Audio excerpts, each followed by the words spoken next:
Hello दोस्तों, welcome to light education. आज हमारी प्रॉफिट एंड लॉस की थर्ड क्लास है। इसमें हम आपके लिए कुछ और क्वेश्चंस लेकर आए हैं। इसमें जो आपके क्वेश्चंस हैं उनमें हर क्वेश्चन में आपको एक नई तरीके से सॉल्व करने को मिलेगा। आपको हर क्वेश्चन से कुछ न कुछ नया सीखने को मिलेगा। तो दोस्तों बने रहिए इसी के लिए। इसी के साथ देखते हैं हम अपने क्वेश्चन को कि दो वस्तुओं में से प्रत्येक को 9720 रुपए की कीमत पर बेचा जाता है। उनमें से एक वस्तु पर विक्रेता को 8% का लाभ होता है और दूसरी वस्तु पर 10% की हानि होती है। विक्रेता को कुल मिलाकर कितना लाभ तथा कितनी हानि हुई, आपके ऑप्शंस दिए हैं। तो दोस्तों हम कोशिश करेंगे आपको हर क्वेश्चन को कम से कम 2 से 3 लाइन में सॉल्व करवाने की। हम 8% की बात करते हैं। 8% का क्या हुआ है लाभ। 8% की वैल्यू क्या निकल के आती है 2/25। इसी तरीके से 10% की क्या हुई है हानि। इसकी वैल्यू क्या निकल के आती है 1/10। परसेंटेज में हमने परसेंटेज से फ्रैक्शनल वैल्यूज आपको निकालना सिखाई थी। इसी तरीके से हम फ्रैक्शनल वैल्यू से परसेंटेज भी निकाल सकते हैं। ये था हमारा पहली वस्तु पर, ये था दूसरी वस्तु पर। पहली वस्तु पर 8% का लाभ हुआ और दूसरी वस्तु पर 10% की हानि हुई। जब यहां से हम सीपी और एसपी लेकर आएंगे तो क्या निकल के आता है सीपी और एसपी। अगर 8% का हमें लाभ हुआ है, मतलब 2 का लाभ हुआ है 25 रुपए पे, तो 25 रुपए क्या हो गया सीपी। 2 का लाभ हुआ मतलब एसपी क्या आ गई आपकी 27। इसी तरीके से यहाँ पर जो नीचे की वैल्यू रहेगी वो सीपी रहेगी। तो यहाँ पर 10 रुपए पे 1 रुपए की हानि हुई है, तो सीपी क्या आ जाएगी 10। 1 रुपए की हानि हुई है मतलब एसपी क्या आ जाएगी आपकी 9। हमें क्वेश्चन में क्या दिया है कि प्रत्येक वस्तु को इतने रुपए की कीमत पर बेचा, मतलब दोनों की सेलिंग प्राइस हमारी समान होनी चाहिए। तो सेलिंग प्राइस को समान करने के लिए हम क्या करेंगे, इसमें 3 का मल्टीप्लाई करेंगे। अगर इधर 3 का मल्टीप्लाई किया तो हमें इधर भी 3 का मल्टीप्लाई करना पड़ेगा। इसकी वैल्यू क्या निकल के आती है नीचे 9 × 3 = 27, 3 × 10 = 30। इस लाइन को हम यहां से कैंसिल कर देते हैं। हमारी पहली वस्तु की सेलिंग प्राइस और दूसरी वस्तु की सेलिंग प्राइस दोनों की आपकी समान हो गई। लेकिन इस सेलिंग प्राइस की वैल्यू क्या दी है 9720 रुपए। सेलिंग प्राइस की आपको वैल्यू क्या दी है 9720 रुपए। तो यहां से हम एक की वैल्यू क्या निकल के आएगी 360 रुपए। अब हमें ये नहीं पता है इसमें हानि है या लाभ है, तो हम दोनों वस्तुओं के क्रय मूल्य को और विक्रय मूल्य को जोड़ के लिखेंगे। इसको जब जोड़ा ये आया आपका 55, इसको जोड़ा ये आया आपका 54। सीपी हमारी ग्रेटर देन है एसपी से, सीपी हमारी ज्यादा है एसपी से, क्रय मूल्य अधिक है एसपी से, तो हमें क्या होगा हानि। मतलब कितना ज्यादा है 1 ज्यादा है। 1 की वैल्यू हमारी यहाँ निकल के आ गई है 360 रुपए, तो 360 रुपए की क्या होगी हानि होगी। मतलब यहाँ आपका option number D right answer होगा। चलिए देखते हैं अगले क्वेश्चन को। अगला क्वेश्चन है कि ए ने एक वाटर कूलर कुछ मूल्य पर खरीदा। किस मूल्य पर खरीदा ये क्वेश्चन में हमें नहीं दिया हुआ है। उसे 20% लाभ पर बी को बेच दिया। बी ने 10% लाभ पर इसे सी को बेच दिया और सी ने उसे कितने में खरीदा 6666 रुपए में। तो बी का लागत मूल्य क्या है, क्वेश्चन में पूछा है कि बी का लागत मूल्य क्या है। हम देखते हैं क्वेश्चन में ए की वैल्यू हमें क्या दी है। ए की वैल्यू हमें कुछ भी नहीं दी है, यहाँ कुछ मूल्य लिखा हुआ है। तो हम क्या एस्टिमेट करके चलते हैं, हम ए की वैल्यू लेकर चलते हैं 100। हम कैलकुलेशन को बहुत ही सिंपल बनाने के लिए हम कोई भी वैल्यू मानते हैं 100 मानते हैं। x मानेंगे तो बहुत ही मतलब थोड़ा लंबा हो जाएगा, आंसर उतनी ही जल्दी से निकल के आएगा, बट थोड़ा क्वेश्चन लंबा हो जाएगा। हम यहाँ से डायरेक्टली वैल्यूज निकालते हैं। a को हमने 100 मान लिया, यहाँ b लिखा, यहाँ c लिखा। a ने कितने परसेंट प्रॉफिट पर बेचा है इसको? 20% पर। 100 की 20% क्या निकल के आएगी यहाँ से? 20। तो b की वैल्यू क्या हो जाएगी आपकी? 120। इन दोनों को ऐड करके प्रॉफिट दिया है तो हम इसको ऐड करके b की वैल्यू लिख देंगे। b ने c को कितने प्रॉफिट पर बेचा? b ने c को बेचा 10% प्रॉफिट पर। जब 120 का हमने 10% निकाला, वो निकल के आया आपका 12। तो c की वैल्यू कितनी हो जाएगी आपकी? 120 प्लस 12 इक्वल टू 132 रुपए। a ने 100 में खरीदा, b को 120 में बेच दिया। b ने 120 में खरीदा और c को 132 में बेच दिया। c ने वो 132 रुपए में खरीदा। लेकिन ये हमारी वैल्यू दी है परसेंटेज में। हम ओरिजिनल जो वैल्यू हमारी दी है वो किसके इक्वल है? 6666 के, मतलब 132 की वैल्यू इक्वल है 6666 रुपीज के। अब क्या दिया है कि डी का लागत मूल्य क्या है? 132 रुपए की वैल्यू दी है हमें 6666 रुपए, तो हमें निकालनी है 120 की वैल्यू। यहां से जब हम एक यूनिट की वैल्यू निकाल के लेके आएंगे तो एक यूनिट की वैल्यू आएगी आपकी 6666 बटे 132। एक की वैल्यू हमें ये मिल गई, तो हम यहाँ से 120 की वैल्यू निकालेंगे। 120 की वैल्यू क्या हो जाएगी आपकी? 6666 बटे 132 इंटू 120। इसको आप सॉल्व करेंगे। जब सॉल्व करेंगे इसको तो इसका आंसर आएगा आपके पास 6060 रुपए। मतलब आपका जो ऑप्शन नंबर बी है इस क्वेश्चन का राइट आंसर होगा। चलिए चलते हैं अगले क्वेश्चन की ओर। क्वेश्चन है कि एक व्यक्ति 8% की हानि पर सामान बेचता है। कितनी प्रतिशत की हानि पर? 8% की हानि पर। यदि उसने इसे 10% के लाभ पर बेचा होता तो उसे 92.50 रुपए अधिक मिलते। तब 12% लाभ प्राप्त करने के लिए उसे किस विक्रय मूल्य पर बेचना चाहिए था? तो दोस्तों, अगर आपने हमारी पिछली वीडियो देखी हो तो हमने इस तरीके का एक क्वेश्चन सॉल्व करवाया था। इन क्वेश्चंस में हम क्या करते हैं, जो हमें लाभ की और हानि की वैल्यू दी है होती है परसेंटेज में, हम उसको ऐड करके इक्वल कर देते हैं डिफरेंस के। तो हम इसमें क्या करेंगे, 8 और 10.5% को ऐड कर देंगे। ये हानि को और लाभ को ये इक्वल होगा आपके 92.50 के। मतलब यहां से ये वैल्यू आई आपकी 18.5 इक्वल होगी किसके? 92.50 के। ये परसेंटेज में वैल्यू दी है, तो यहां से जब 1% की वैल्यू हम निकालेंगे, 1% की परसेंटेज की वैल्यू निकल के आएगी आपकी 5 रुपए। हमें क्या पूछा है कि 12% लाभ प्राप्त करने के लिए उसे किस विक्रय मूल्य पर बेचना चाहिए। अगर क्रय मूल्य हमारा 100 है, 12% का लाभ प्राप्त कर रहा है, तो विक्रय मूल्य कितना हो जाएगा? 112 रुपए। तो 112 रुपए की जब हम वैल्यू निकालेंगे तो क्या कर देंगे, 112 इंटू 5 मतलब 560 आपका आंसर आ जाएगा। ये ऑप्शन नंबर बी आपका इस क्वेश्चन का राइट आंसर होगा। चलिए चलते हैं अगले क्वेश्चन के और। अगला क्वेश्चन है कि यदि कुल वस्तुओं के 60% को 50% हानि पर बेचा जाता है और शेष वस्तुओं को 50% के लाभ पर बेचा जाता है, तो कुल हानि प्रतिशत क्या होगा? यहाँ पर हमें लाभ या हानि नहीं पूछा है, हमें डायरेक्टली क्वेश्चन में ही दिया हुआ है कि हमें हानि हुई है। तो वो हानि का प्रतिशत क्या है, हम कैसे निकालेंगे?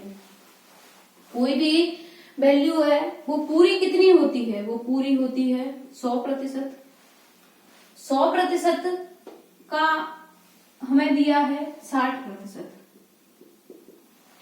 60% हमें दिया है, इसका शेष कितना बचेगा आपका? 40%। अब अगर यहां से हम इनका रेशियो निकालते हैं तो 60% टोटल 100 जो इक्वल होगा वो किसके इक्वल होगा? 5 के इक्वल होगा। इसमें से 60% किसके इक्वल हो जाएगा, 3 के, और 40% आपका किसके इक्वल हो जाएगा, 2 के। अगर 5 को अपन 60 और 40% में डिवाइड करें तो वो 3 और 2 के रेशियो में आएगा आपका। अब देखते हैं क्या दिया है कि 60% वस्तुओं को किस पर, 50% की हानि पर बेचा गया है। हानि पर बेचा गया है मतलब अगर हानि हमें 50% की हुई है तो हम क्या करेंगे, 100 में से 50 को माइनस करेंगे तो हमारे पास जो सेलिंग प्राइस आएगी वो कितनी आएगी, 50। हमने लिख दिया सेलिंग प्राइस 50 है। अगली जो 40% वस्तुएं हैं, ये 40% वस्तुएं आपकी किस पर बिक रही हैं, 50% के लाभ पर। 50% के लाभ पर अगर 40% वस्तुएं आपकी बिक रही हैं तो 50% लाभ कितना हो जाएगा, 100 प्लस 50 मतलब 150। तो जो 40% वस्तुएं हैं ये आपकी किस सेलिंग प्राइस पर बिक रही हैं, 150% पर।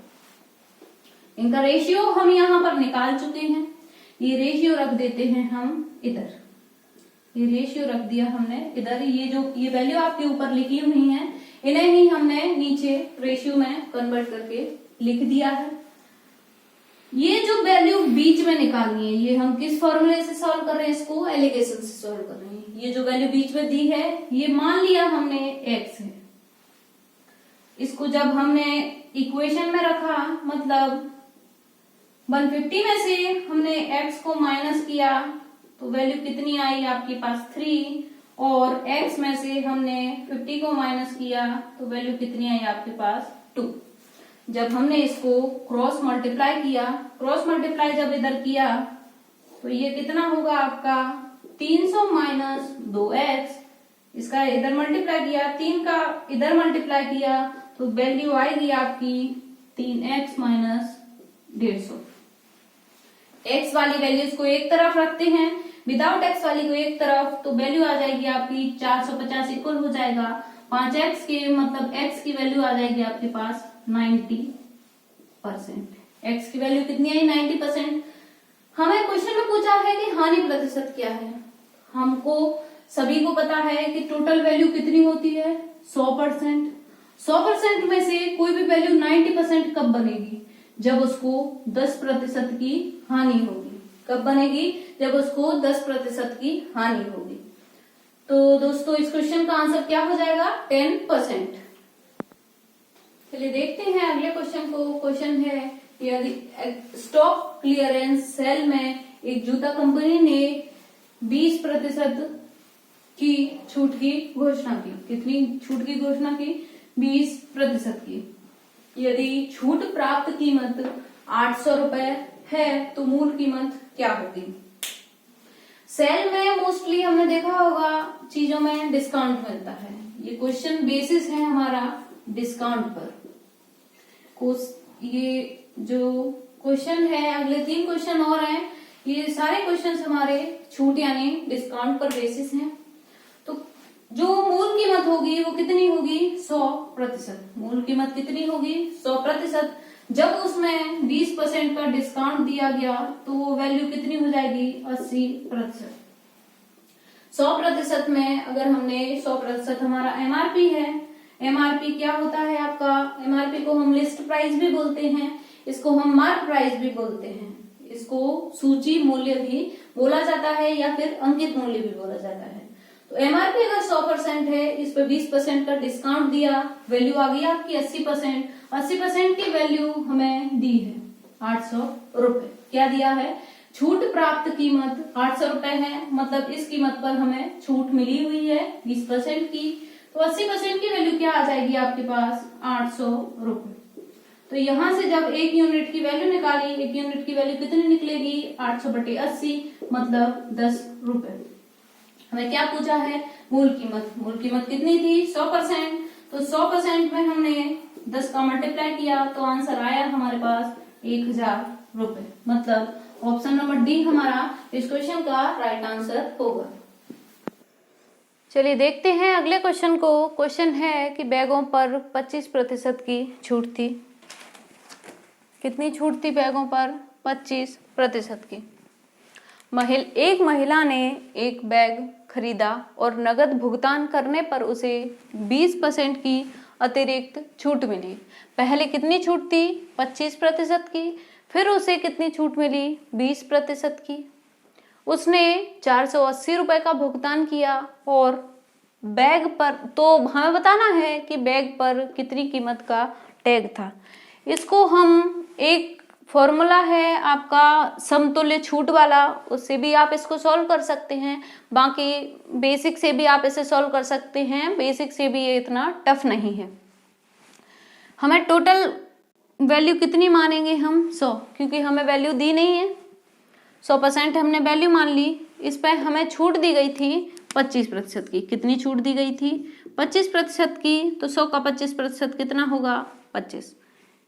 तो आंसर क्या आएगा आपका? 75%।